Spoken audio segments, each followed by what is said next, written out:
There we go. Well, good afternoon, everybody. It is 12 o'clock on the dot. Thank you so much for joining us today. Welcome to our Connect and Collaborate summer series. This is really just one piece of a larger initiative that we're calling the EI Square Ambassador Program. With special thanks to Chasten, Tasha, and Janice for assisting in getting this off the ground, and of course the support of David and you all. We really hope that this series of different events and programs will help us to better collaborate and connect and be able to really make a meaningful impact. So I just wanted to give you all a little bit of information just about what we're doing and working on and purpose and goals and all of that, so you can have a better understanding of what we mean when I say ES Squared Ambassador. There we go.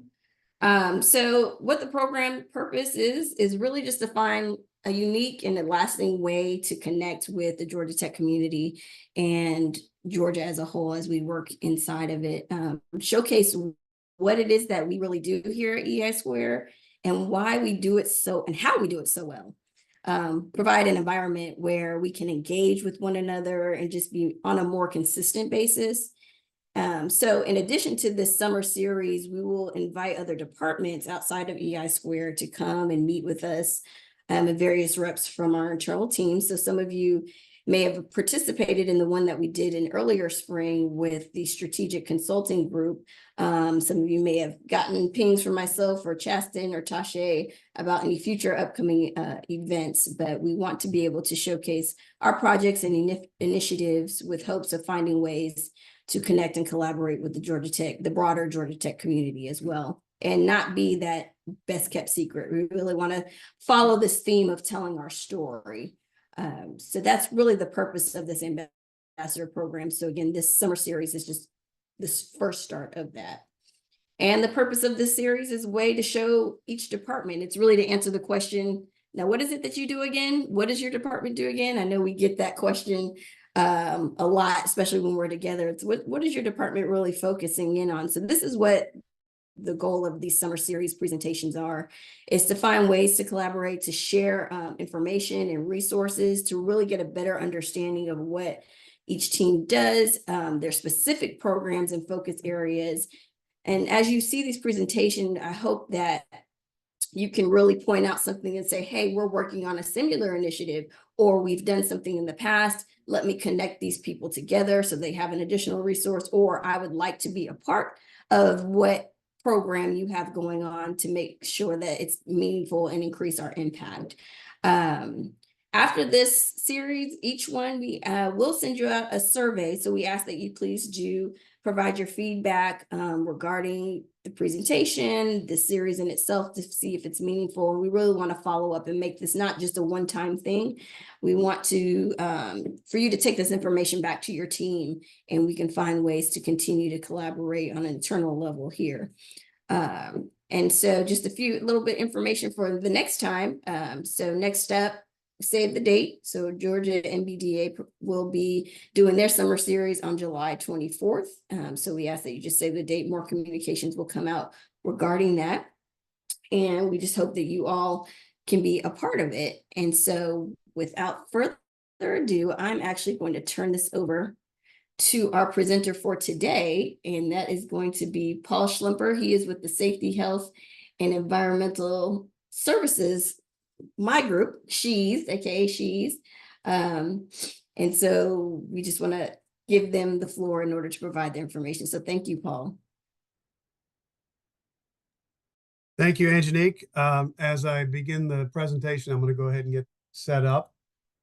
Hopefully soon you will be looking at my first screen. Does that look like it's in the right format? Looks good. Okay, great. So thanks again. I appreciate Angenique and the Ambassador Program team inviting us to come talk about my favorite topic, our SHES team, and the work that we do in safety, health, and environmental services. So I guess my primary objective by the end of this program is that everybody will quit calling us the OSHA folks.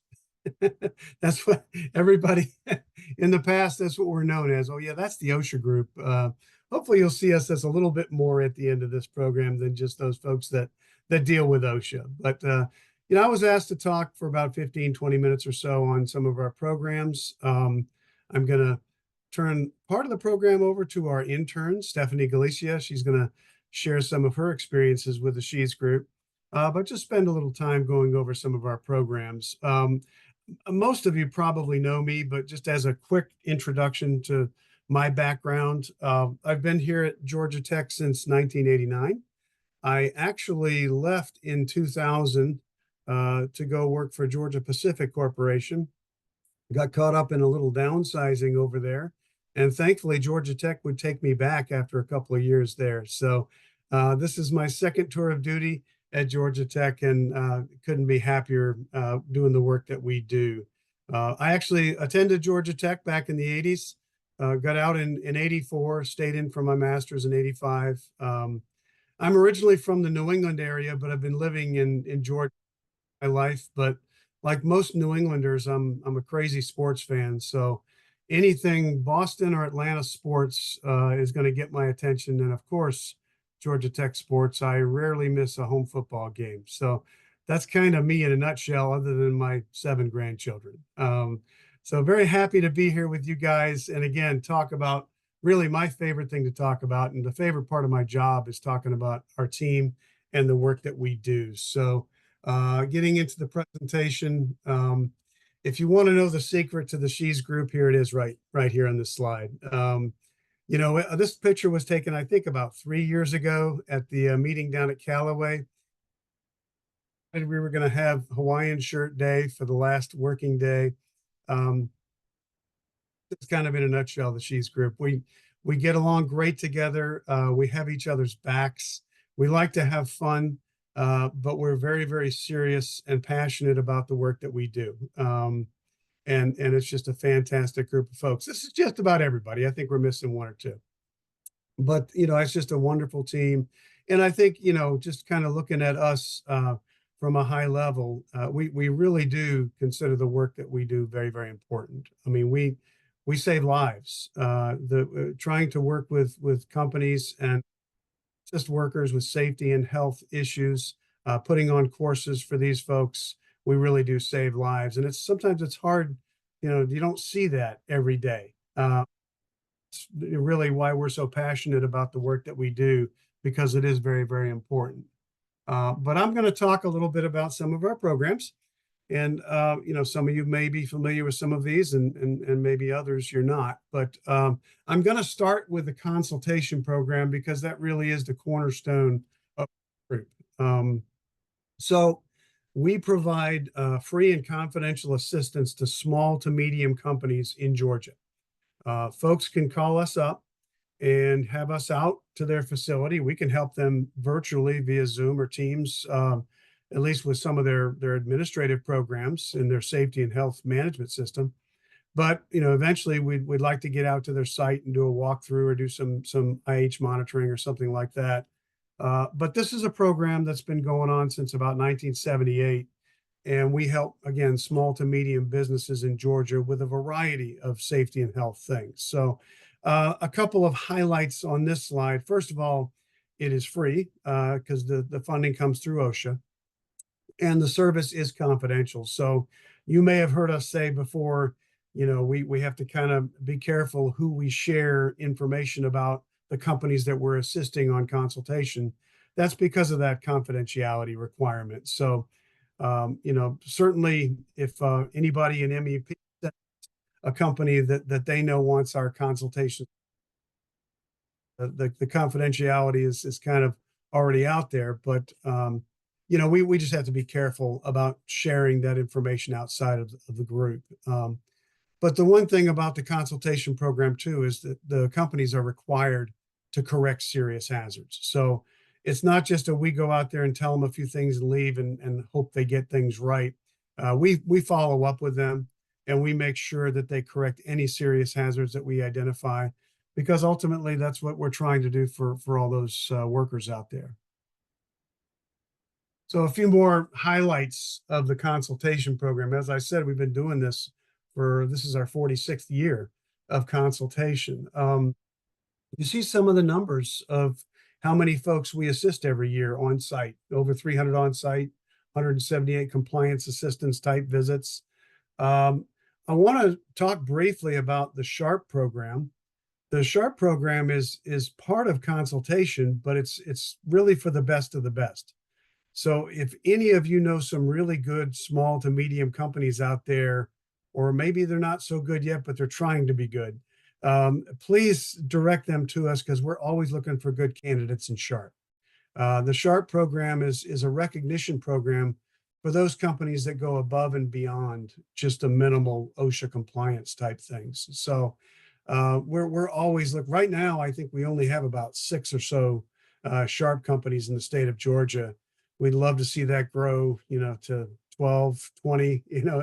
We'd like to identify a lot more companies that we can work with that are doing all the right things. So another part that you see on this slide, since we work through funding from OSHA, our the overall priority never changes. We're trying to improve the safety and health of workers in the state of Georgia, but we do look at strategic areas, and that sometimes does change. So OSHA, for example, sets their priorities, and you see some of the strategic areas like amputation prevention, silica exposure, noise, combustible dust, ergonomics, food and poultry.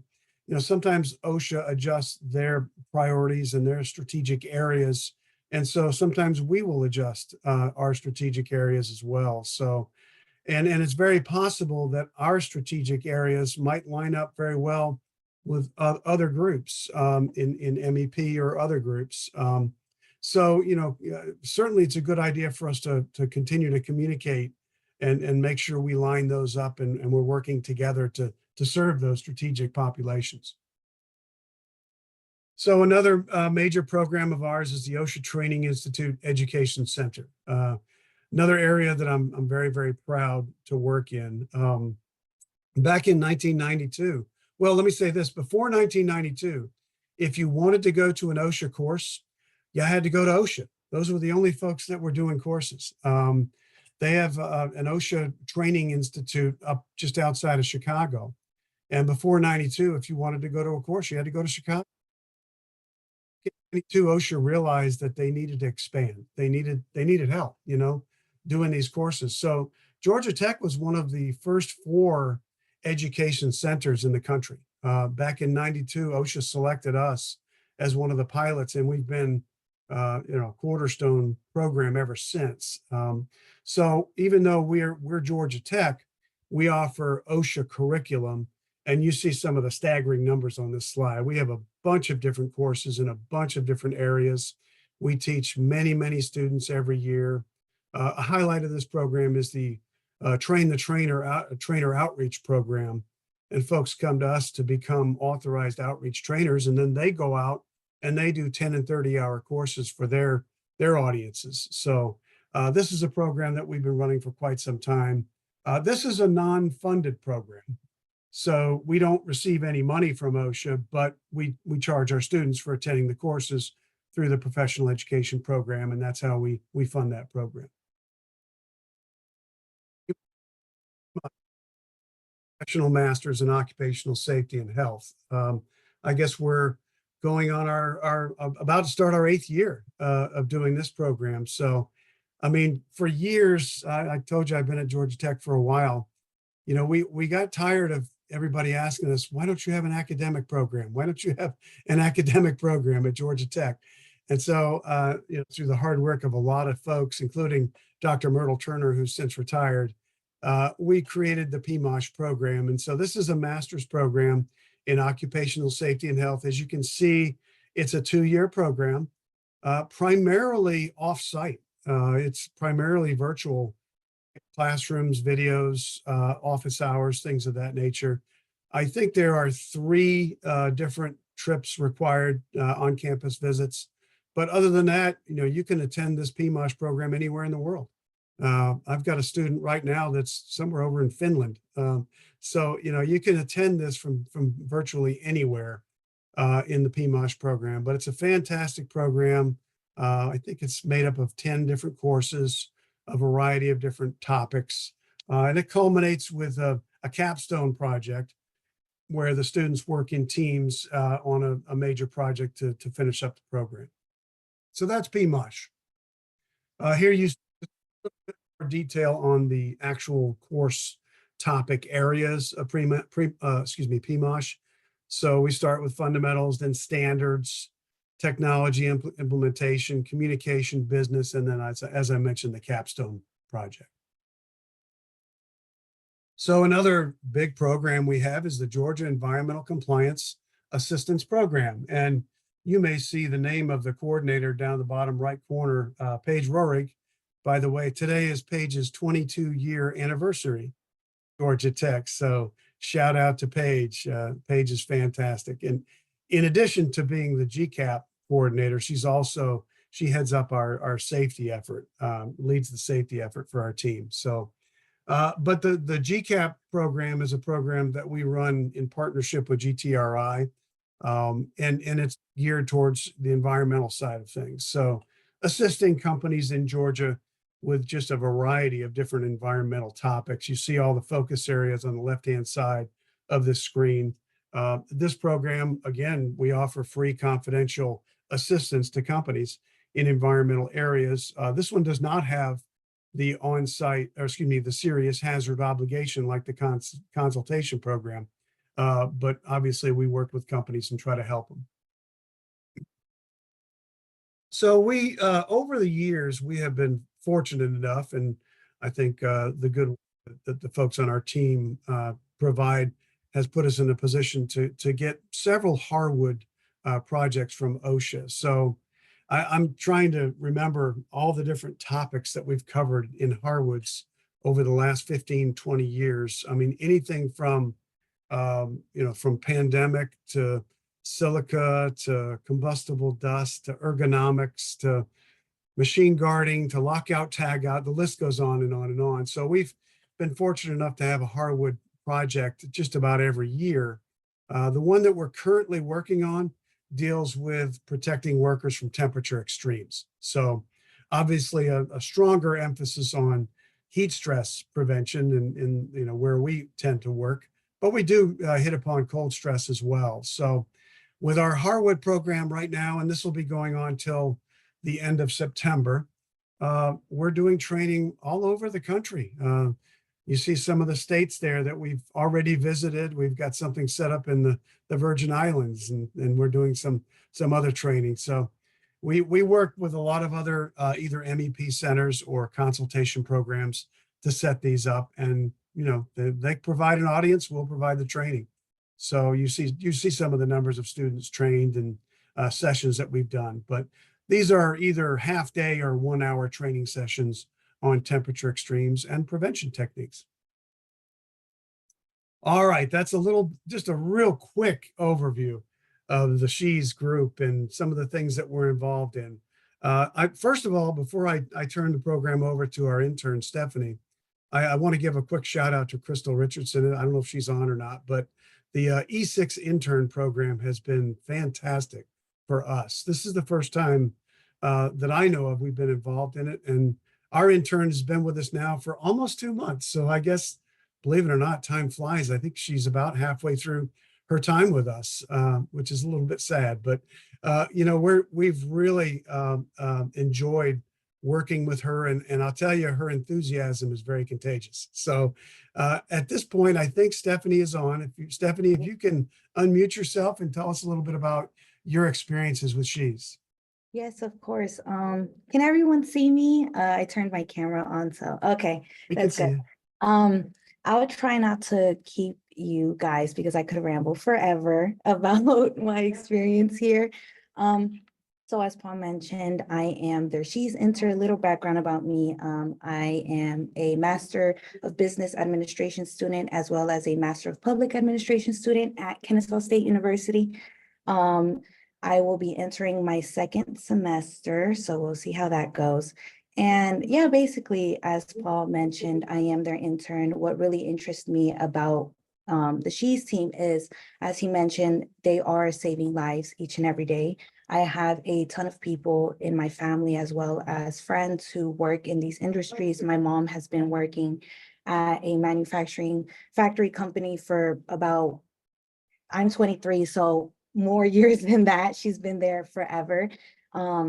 I also have an uncle who works in that same field. I also have a brother who has his own landscaping company, as well as another brother who has his own construction company. So all to say is that I know firsthand personal experiences that they go through. I remember being a little girl, my mom taking me to her factory, OSHA violation. Okay, so just so you guys know, she wasn't supposed to, but I met so many people there. And like I said, she's been there forever. So her coworkers, they all know me and see me to grow up. And then when I tell them what I'm doing, they're like, oh, okay, like that's really good. Like you're helping people like us. I'm like, well, I'm trying to, that's the main goal. That's the main point of this. So what I love about this internship is that, as Paul mentioned, there's OSHA courses. So I've taken an OSHA Silica course with Sean and Jenny, and I've also taken a record keeping course with Paul. And what I love is that I get to see both sides. I know the personal experiences that my family go through, but now I know how it plays into the workplace and just how I can integrate it. I take this information and I go straight to my family and to my friends about what I learned because, as Brandon, my coworker, says, like, you don't know what you don't know. So my family doesn't know like what really goes on in the OSHA aspects. Unfortunately, my mom recently, a coworker that she's been with for a very long time, passed away on the job.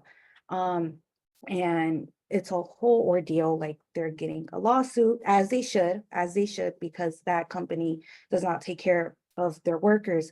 And at the record keeping course, I learned that, when fatalities happen at jobs, you have 8 hours to report it. So on the break of the course, I called my mom up. I said, hey, did your job report that fatality? And she was like, I don't know. I was like, well, tell my uncle, because my uncle's is supervisor manager, he had that authority to do so. And she was like, oh, he didn't know that. I was like, of course he didn't know that, because they're not telling you guys your rights, what you guys are doing.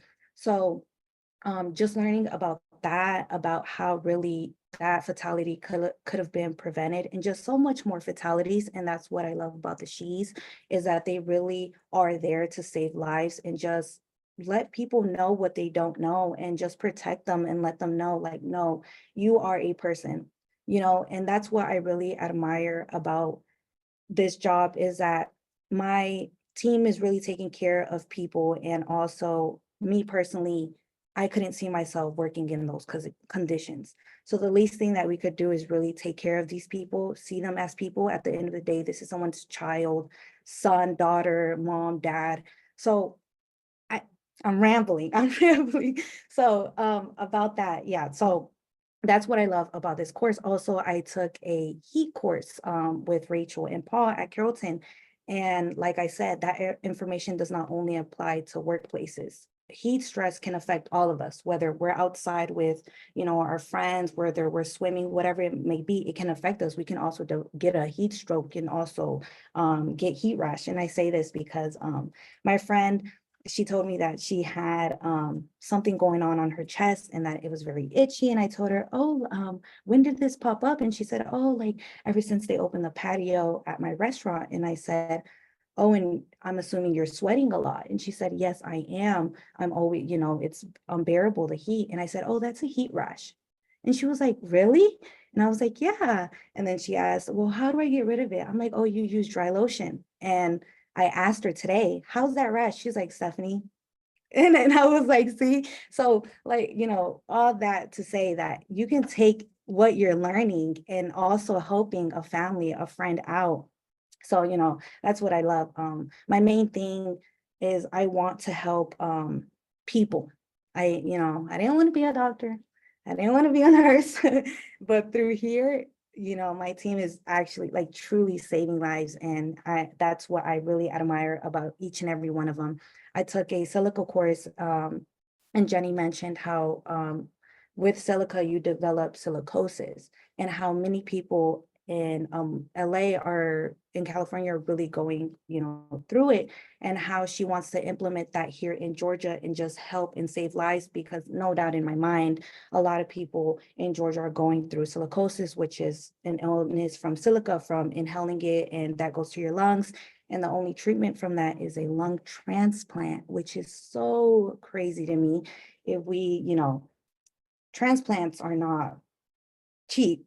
So that is so crazy to me. Like, I'm very overwhelmed with so much information. That's what I love. I told Paul, I want to learn. I want to be the sponge. I really want to take in everything, as much information that I can. And like I mentioned, my brother, he works at a construction company. So I told him, I said, did you know what silicosis is? And he said, no. And I was like, oh, it's from engineer stone from silica. And he said, oh, really? I know people that work with that. I have friends who also work with that. And I said, well, did you know that you can get sick and you can develop silicosis and you can die, and the only cure is a lung transplant? And he said, no, I didn't know that. And at that time we were at an Airbnb. So he called me over to the kitchen countertop and he said, feel this. And I felt it. And he said, this is engineer stone. And I said, oh, well, how do you know that? And he said, well, there's a glue that helps, hold it together. This is fake. And your team is right, he said, and your team is right, because it does burn your nose and it burns your eyes and it hurts really bad. It's unbearable that we have to take breaks to work with that. And I told him, I said, that is so crazy. And he said, I didn't know it was that bad. And I told him, yeah, a lot of, people get misdiagnosed. They say it's bronchitis, or they say that it's asthma. And he said, yeah, I have quite a few friends who have asthma. I said, well, they probably don't have asthma. They have silicosis, and they don't know that each and every day it's killing them. So that's what I mean. Like, I'm able to learn what I learned from my team and then take it to my family, friends, and, tell them what I know, so they can also go and tell people that they know. So that's what I really love most about this team, that I'm able to integrate that, and I can see, oh no, this is not only the workplace, this is also, I can also save my people, my family, my friends. Sorry, I was rambling. So yes, I also participated in the Georgia Green Conference with Brandon, and that's where he went over, also the heat stress temperature classes. And I attended the AIHA local meeting at Georgia Power. My favorite topic was this bug guy. I'm so sorry, I don't know his name, but that's what they called him. He was a bug guy. And he went over different types of insects and what, if you're working outdoors, what insects can be very detrimental to your health. And he mentioned how mosquitoes causes more fatalities over any other insect, which is crazy to me. And how he mentioned, if you get stung by a bee, like, there's a certain way to take it out of you. You don't pull it, because then the the spike gets stuck in there and they could throw up and put a lot of nasty stuff. And so learning about that same day, I told my uncle, I said, did you know the number one bug that can kill you is a mosquito? And did you know that bugs love the color red, but they don't love the color blue? Did you, and he was like, Stephanie, you're actually learning. And I'm like, what do you think I do? I was like, what do you think I'm doing? So that's what I love, that there's always a conversation. When I walk in the house, my mom tells me, what did you learn today? What new information can you give me?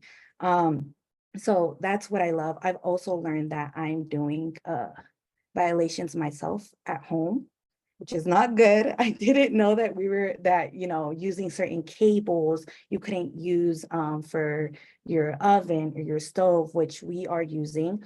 And I told one of my team members, I think it was Trey, I told Trey, if you don't see me in the office, if I don't respond to your emails, my house blew up, because we were doing these violations and we didn't know. So that's what I love about it. As I mentioned, actively discussing safety concepts that I learned during my internship with friends, family, working in factories, constructions, and landscaping. So I'm helping as well raise awareness within their industries. My mom went into that job just to feed her children. My mom is a single mother. So she got that job. No one told her the hazards that come with it. No one told her how it could affect her body. No one told her how she could get sick or, XYZ can happen. She went in this just to pay, just to make money for our family. So that's why I love this internship, because I feel for those people, and a lot of people just go into these industries just to make a living, not knowing that, their managers are putting them at risk and the managers not giving them that information, which is sad to me. They're abusing these people, putting them in these conditions without notifying them, like, hey, this could happen to you.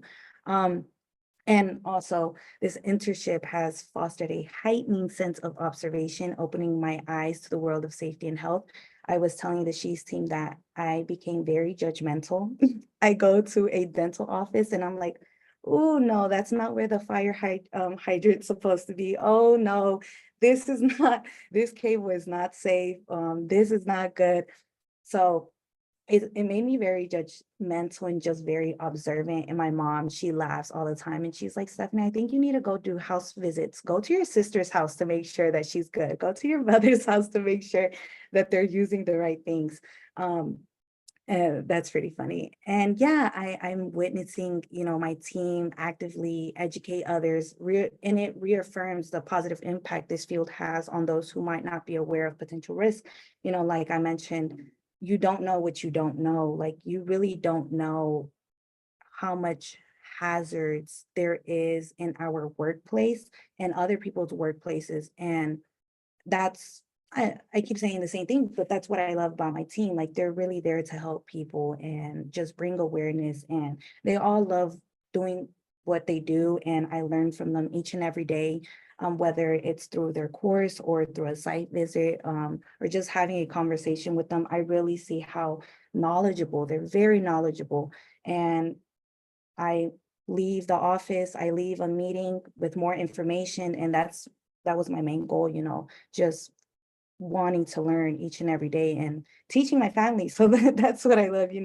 I get to go home and teach my family. So yeah, that's all I have. I could ramble forever, so let me just cut it right there. Thank you, Stephanie. Of course. I appreciate your comments, and as I said, her enthusiasm is truly contagious. I've been a safety professional now. I'm sitting there trying to do the math for 35 years. And, if you've been doing any job for that long, sometimes your focus kind of gets narrowed a little bit, right? But, and sometimes I think of safety and I just think of OSHA and regulations and fines and things like that. But Stephanie has kind of opened my eyes to, a greater sense of all the personal aspects of what we do. And I can vouch for her during that course, the record keeping course. She actually did go out during the breaks and call her mom.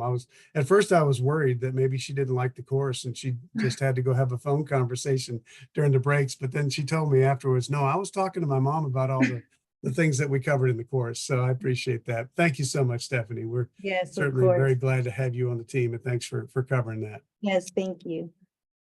So here's a couple of websites. I think most of you probably know about these. If you're looking for more information from any of us and She's, or just our contact information, you can get it from oshainfo.gotech.edu, and the PE website, that's just where we put all of our courses. So I'm going to throw my contact information up there, and just a couple of thoughts before we turn it over to questions or discussion.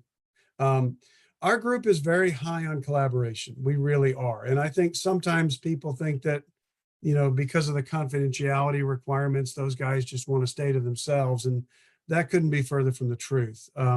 We are constantly, we all realize that, while we have a lot of great resources and wonderful people on our team, we team up with other groups and EI Squared and other groups within Georgia Tech. It just makes us all so much stronger. So we're very high in collaboration, and we don't have subject matter experts in every aspect of occupational safety and health, but we certainly cover quite a bit of it with the great team that we have. So if there are opportunities of, to serve, customer bases that aren't covered by consultation, or we can, provide some assistance to you in work that you're doing in occupational safety and health or environmental. We're very high on collaboration. So we're looking forward to opening up new worlds. So with that, I'm going to stop sharing, and I think we've got a little time for any questions and answers or discussion or anything of that nature. If anybody has any questions for Paul and his team about the programs or anything, please. And a bunch of my team is here so if I have trouble answering a question, I may call on them, but go ahead. Don, I see your hand. Yeah, could you elaborate on the types of companies that you work with? That they're not just manufacturers, correct? You bet, Donna. Good question. And really anybody on the consultation program, anybody who falls under OSHA jurisdiction is a good candidate. Now, for that particular program, we only work with private industry. So like if, Rockdale County calls me up, we can't work with them, a public, a county or municipality under that program. But any private company that meets the size requirement, 250 or less employees at the site, 500 employees or less total corporate, if they fall under OSHA jurisdiction, they're fair game under the consultation program. So we work with, we do a lot of work with manufacturers and construction sites and those kinds of folks. But gosh, over the course of my career, I've just been just about anywhere, dry cleaners and, veterinarians' offices, doctor's office, dental offices, just anybody who falls under OSHA jurisdiction, they're fair game. I just have a quick follow-up question. So when you say fall under OSHA jurisdiction, is that something that the company would know that, if we're working with companies, we would ask them, or how does that? Yeah. How do we know? They if might, they fall under- yeah, they might or might not know that. That's a good follow-up question because, it gets a little bit complicated sometimes, right? For example, if another government agency has jurisdiction, then OSHA might back away, like DOT, for example. If it's or mine safety is another good example. So if it's a mine, MSHA or Mine Safety and Health Administration might take jurisdiction over OSHA. So we don't go into any mines. But other than that, if it's a private company and they have even one employee, that's a common misconception people have about OSHA. Some people think that, well, I'm small, I only have 5 employees, so OSHA doesn't care about me. All you need is one employee. If you have one employee and you don't fall under some other government jurisdiction like FAA, DOT, MSHA, then you're likely to fall under OSHA. Thank you for that question, Don. Now, Paul, just to confirm, that's specifically for the consultation program. However, if people are working with companies that just need maybe assistance with information, could your team provide consultation internally to our groups here as far as safety and health standards? Yeah, well, certainly. Good question, Angelique. I mean, certainly we can. One of the things we've talked a lot about within our management team is how can we assist the rest of EI Squared, and a lot of you guys go out and work on site and you go into manufacturing facilities or on construction job sites or anywhere. And we would love to be a resource internally for our own safety and health. That's something that we remind each other about all the time, because we're out there and doing walkthroughs in potentially dangerous environments. So we can certainly be a resource internally for safety and health. And then, if you have collaborative opportunities that are outside of OSHA jurisdiction, we might still be a resource to help you on that type of project work as well. So yeah, good question, Angelique. The consultation program itself has pretty, they define our boundaries pretty well. But that doesn't mean we can't step outside of that and do work on other projects. We had a question in the chat from Brandy. Can you review the geography of your services, Georgia only, regional? Yeah, good question. So consultation, that's just Georgia. GCAP, environmental compliance assistance, that's just Georgia. Everything else is pretty much at least nationwide, if not potentially international. So most of our work, over the 35 years that I've been here, I can only think of a few international projects outside of the US. We did do some training over in Saudi Arabia years ago. I remember that. So we have done some work outside the US, but again, consultation and GCAP is only Georgia, but everything else we're really not bound by geographics.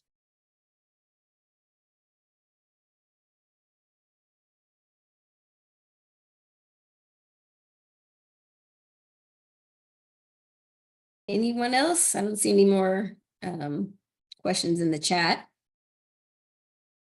Hey, Paul, it's David. Hey, David. So, great job, Stephanie. It's amazing. Oh, She wow. really is. She really is. So thanks for asking her to kind of bring some, like real world results or applications. So thank you. Thank you for doing that. It was amazing.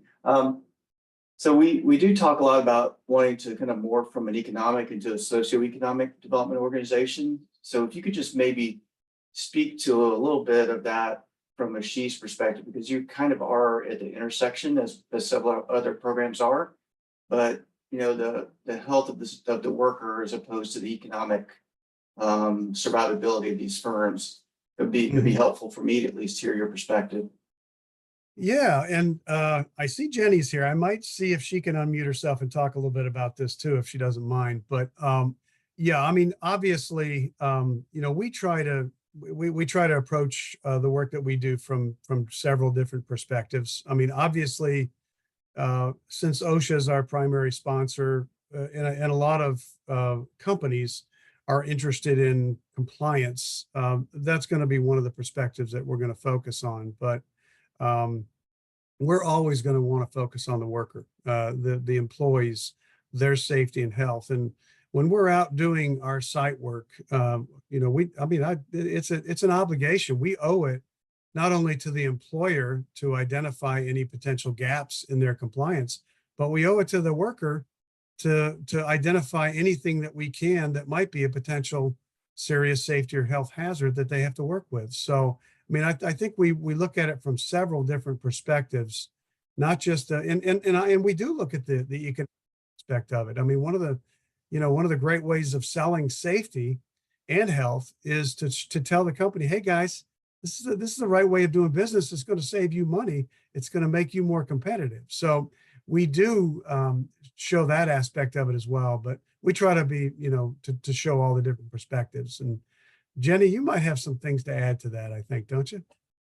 So I will say that last week, I met and been with MEP. And there were people from the education system in Georgia, met with a representative from Hyundai. And they're very interested in developing pathways to train the next generation of workers. So from an economic development standpoint, I think you can't have good economic stability and growth if you're injuring your workers. And from a societal perspective, maybe the companies won't end up paying for those costs, as Stephanie is explaining that she knows people who have gotten injured or hurt, and that they're not getting payment from their jobs because they're no longer working at the jobs, and a variety of things. But from a societal perspective, they become needing resources from the state very often. So from the state level, I think it is a huge benefit if they are to see the value of, yes, it would be great for us to educate and train and empower young workers to enter the workforce and get that education on all the jobs that we need to fill. But safety and health is a critical mission piece, because not only do we want them to have great and powerful jobs that they can pay and buy a house and get a car and all the things and support their families, but we also want them to have sustainable careers where they can work until retirement. And if they get injured when they're 18, they're not going to be able to do that. So I think recognizing that we are a key element in any economic development piece, and without us, there is somebody that's going to pay the price. And it may be individuals, it may be the state, it may be other organizations, but there's a price to pay for not paying attention to that. To Paul Todd's comment, to kind of expand on that, he asked, there are companies that are concerned with inviting us out because they're afraid of what they might find out, right? And we are kind of sometimes scary in the sense that we come out and we tell you what you don't necessarily want to hear.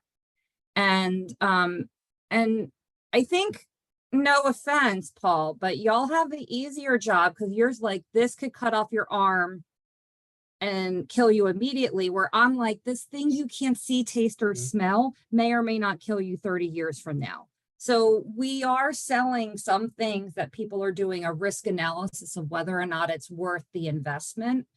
But I will say that our team is phenomenal at opening the scope to what the company is ready to accept, and really walking them through this process in a way that we get them to buy into it before we tell them that everything, like ruining their day, if you will. Now that's not always the case. Sometimes we have to go and be the bad cop. But for the most part, our goal is to make companies successful, and part of that is investing in safety and health. And Thank you you, would Jenny. rather us instead of Oh yeah. Oh yeah, because the we are ocean. FREE. We are free. We are a no-cost service. So And we don't issue unlike citations OSHA, either. right? And we don't issue citations either. So your cost is only going to be what we tell you have to fix. And normally what gets companies the most is the amount of time it takes to fix the things. They're so busy on getting product out the door that they're not willing to pause, fix the issues, and then go back to production. So that's normally where we see the greatest amount of reluctance. And just I a should shout out have, to Ben Cheap, who was supportive in this relationship to help from the MEP side. I'm sorry, I should have introduced Jenny before I turned it over to you.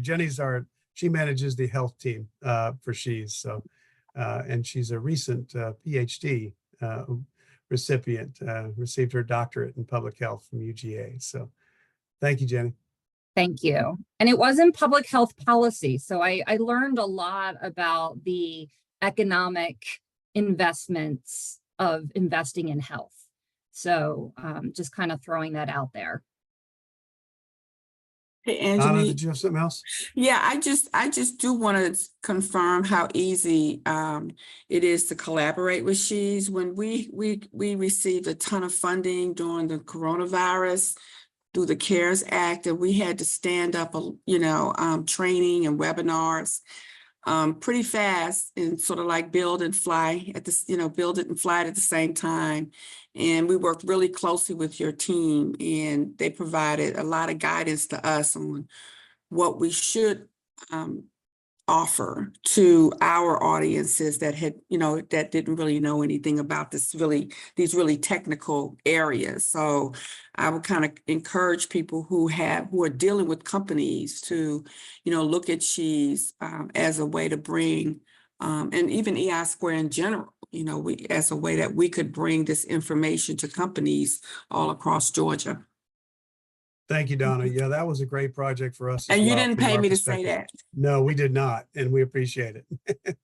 Thanks, One Donna. thing I would like to include, so we do offer on-site courses as well to private. So we do public offering courses, but the information and content that we have within our portfolio is available to your companies if they want something specific for their company. So we can come on site. Sometimes it's harder for them to have people stop, and we can come on site and provide courses directly to those companies as well. So that's another opportunity for the people that you work with. Anything else? We got about 10 minutes. Well, if not, thank you all so much for coming. Thank you, Paul and team, for all that you do. Like I said, we want this to continue on, and we hopefully the information you can bring back to your team and can really start collaborating with one another and making a meaningful impact, whether that be on grants or information courses, whatever it is. So please look out for the invite for the next team. And also Chasten has put in the chat a quick survey. So we ask that you guys, if you could fill that out for us to give us some feedback. And please be on the lookout for other collaborative opportunities with the Georgia Tech campus departments as well, not only internally. So if that's it, everybody, thank you so much. Hey, have a great afternoon. And thank you again for attending. Thank you, Chasten, Tasha as well. Thanks, everybody.